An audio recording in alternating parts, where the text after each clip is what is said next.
Welcome to the Athenaeum of Lore, a growing archive of curated myths, legends and lore from the known and sometimes unknown fictional universe. Today's entry concerns a species known to many of us as simply predators. Across films, comics and expanded works, they have been broadly portrayed as monsters, assassins and trophy hunters. But this interpretation pales in comparison to the truth. They are the Yautja, an intergalactic warrior race bound by a history of slavery, uprising, tradition, hierarchy, and a culture that predates us by millennia. But for us to understand the Yautja as more than just the terrifying killer, we must look briefly to their past. Before the Yautja existed, a species called the Hishq-10 were the dominant race on the now known homeworld of Yautja Prime. The fragmented information we have tells us the Hish were visually quite similar to the Yautja. If we saw one, we would see the famous mandibles, their reptilian skin, the inverted ridged forehead, and of course the dreadlocks, which we'll discuss in detail shortly. The Hish also had a kill gland. This gland, when stimulated, forced the individual into a psychotic berserker rage, killing everything in a close radius indiscriminately. To me, this is a puzzling evolutionary trait that I imagine did just as much harm as it did good to the Hish, despite being a necessary survival tactic of their homeworld. It is debatable if the Yautja have inherited the kill gland or not. Maybe we can revisit this and the Hish on a separate entry. The Hish also did not have anything near the technological superiority that the Yautja display, but rather were more primal in their existence.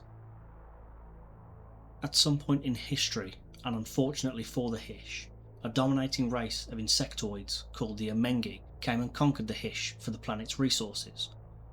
Whilst not physically superior to the Hish, the Amengi were vastly advanced in their technologies. This forced the Hish into a nightmare of slavery, gladiatorial entertainment, experimentation, and even the Amengi using the Hish as a cattle-like food source. This subjugation continued for several centuries until a particularly exceptional Hish known as Ka'il led an uprising that overthrew the Amengi and reclaimed their independence. This planetary coup of honourable defiance led to Ka'il being hailed the first hunter, or alpha predator.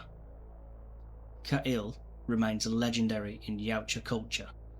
The Hish procured the spoils of war from the Amengi and seized their technologies, and to me, this marks the metaphorical evolution from Hishq-10 to the Yautja.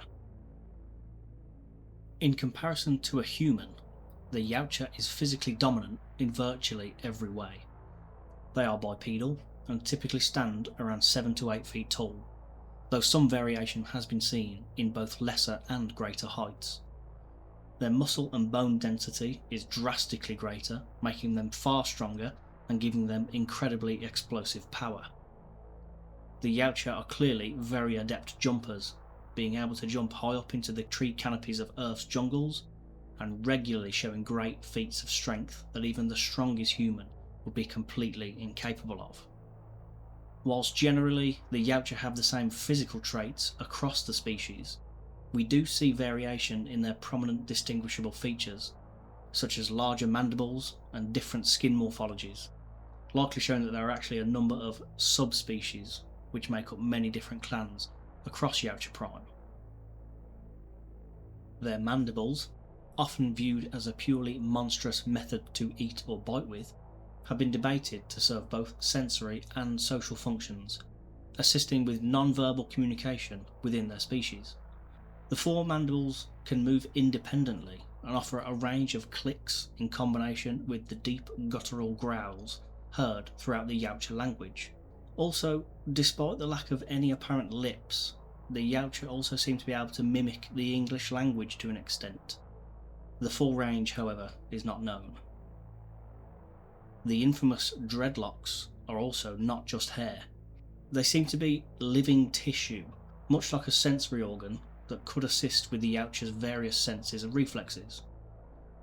There's been quite a few notable instances where the dreadlocks, or quills, have been damaged and bleed the luminescent alkaline-like blood supporting this theory. And this blood, strangely also, is shown to have drastic healing and life-giving properties to other species, but why is not clear. Yautja eyesight is much different from our own, and one that seems to be the one exploitable flaw that can be used against them. Unassisted, they see in some kind of combination of the thermal and infrared spectrum, albeit poorly. Without the assistance of the biohelmet, multiple heat signatures are very difficult for the Yautja to identify, especially if the temperature of its prey closely mirrors that of its surroundings. As such, their vision has been shown to be tricked by various means of masking such heat signatures.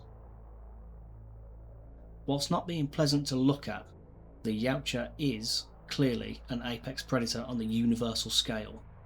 While they may lack in natural eyesight by our own visual standards, they easily make up for in raw power and their imposing biological advantages.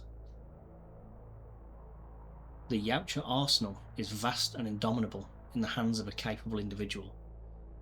Whilst the tech may have been sequestered from the Amengi, the Yautja have clearly made it their own.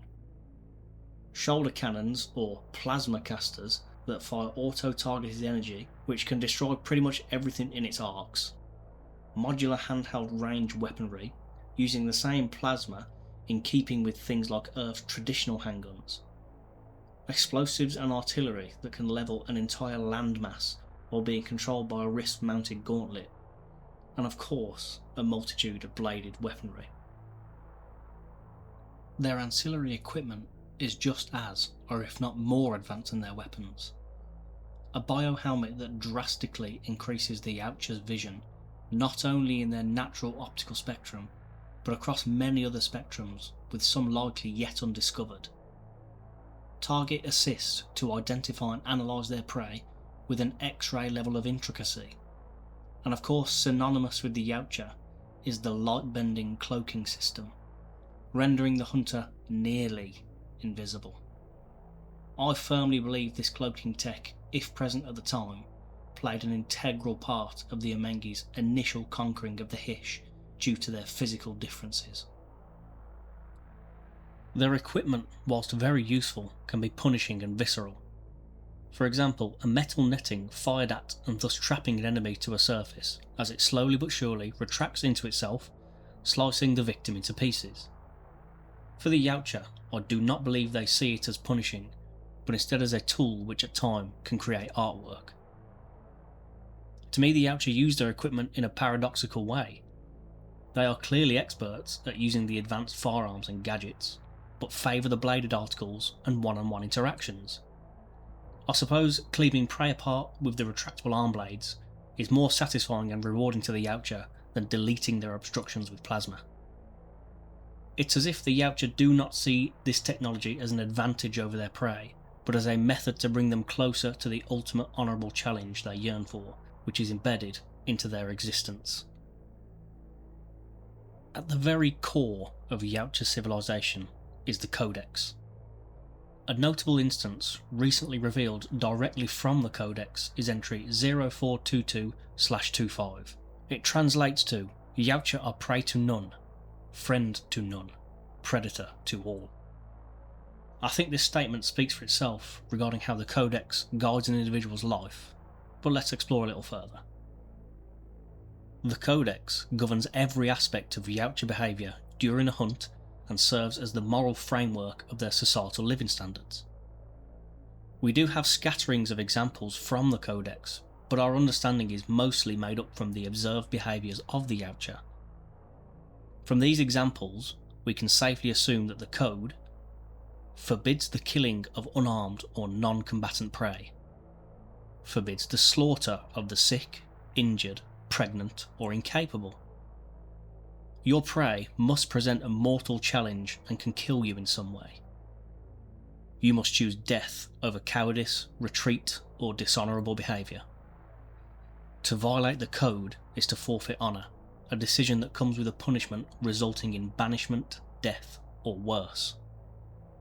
The dichotomy of the hunt is not that it's an assassination or massacre, but a rite of passage and embedded into the very meaning of being a Yautja. I would like to think that we all want to live an honourable life. Our interpretation of honour is simply different.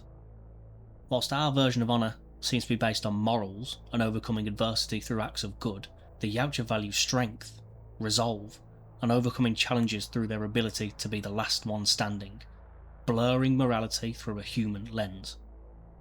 A victory over prey means nothing if not completed within the bounds of the code. A victory without honour, as defined by the Yautja, is no victory at all. Yautja society is structured around tribalistic clans and a hierarchy of earned titles. Youngbloods or unblooded Yautja are those who have yet to prove themselves to be capable hunters. Generally, they are allowed to hunt under strict supervision, but it's a safe assumption at this time the unblooded will fail and are expected to learn and improve with each trial they undertake. Those who do fail will likely die on a supervised hunt, reducing this individual down to a dishonourable death. Those who endure ascend to blooded status, meaning the individual has completed a clan-specific rite of passage. Some clans specifically will only be considered blooded when they have successfully hunted hard meat. Those among you who know what hard meat is will understand the gravity of hunting such prey, and why the Yautja who passes this trial have certainly earned the right to be known as blooded. After blooded comes the elite. These individuals have proven themselves time and time again during their increasingly difficult hunts, sometimes killing hordes of enemies. There is speculation that these Yautja can at times act as cleaners, where a particularly imposing challenge has presented itself.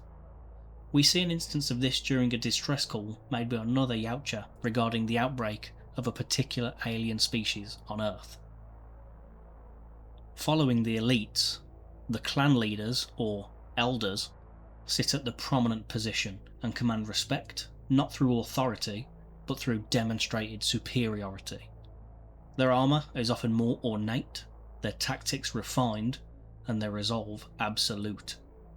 Very little is known about the elders, but again, another safe assumption is that they are revered in Yautja culture and will hold powerful sway in a clan's politics and future. Even in a society such as the Yautja, renegades exist, the Bad Bloods. Dishonourable and unworthy Yautja that have grievously ignored the Codex and have committed crimes against their own species. If you are marked as a bad blood, it is virtually impossible to reintegrate into Yautja society, as you will likely be hunted and killed by elites or banished for the rest of your life from Yautja Prime. Perhaps a misunderstood aspect of Yautja culture is their obsession with trophies. I mentioned previously that their brutality can create artwork. Upon completing a successful hunt, the Yautja will collect a trophy from their fallen prey, namely its skull. Their technology cleans, dresses, and likely preserves the item ready for its place on the Yautja's mantles. To us, the collection of skulls appears barbaric, but to the Yautja, I believe the skulls serve as not only a testament to their own prowess and adherence to the Codex, but as a tribute to honour the worthy prey that gave such a challenge.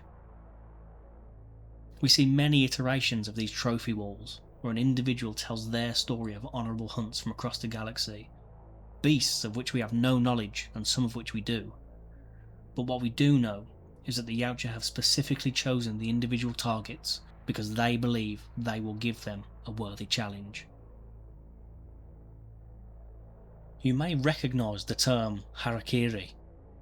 The harakiri, to the samurai, is the last act of honour by ending your own life to, in a sense, atone for your sins, but also avoid capture.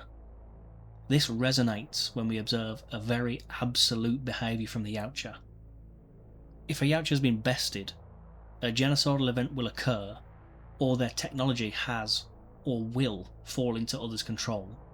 They will often activate a self-destruct device on their wrist gauntlet, which obliterates everything within the desired radius, including of course themselves. I believe they do this for two reasons. In their view, they are committing the last honourable act they can offer in their life, and they are performing a final act of defiance against their challenge to try and die in control of their own fate. I would think that if a Yautja survives a failed hunt where their technology has been taken, this fate would be infinitely better than what awaits them back at Yautja Prime. Thank you for listening to this lore entry on the Yautja. If you'd like to explore further entries from the Athenaeum of Lore, you'll find additional records on the channel in the near future. But to conclude, I ask two questions. Are the Yautja an intergalactic apex predator that is intrinsically radicalised into an honour system that results in the death of the prey? Or are the Yautja in fact a species that are not villains seeking for horrific trophies, but one that is seeking meaning and fulfilment through an ultimate challenge? Until next time, the Athenaeum remains open.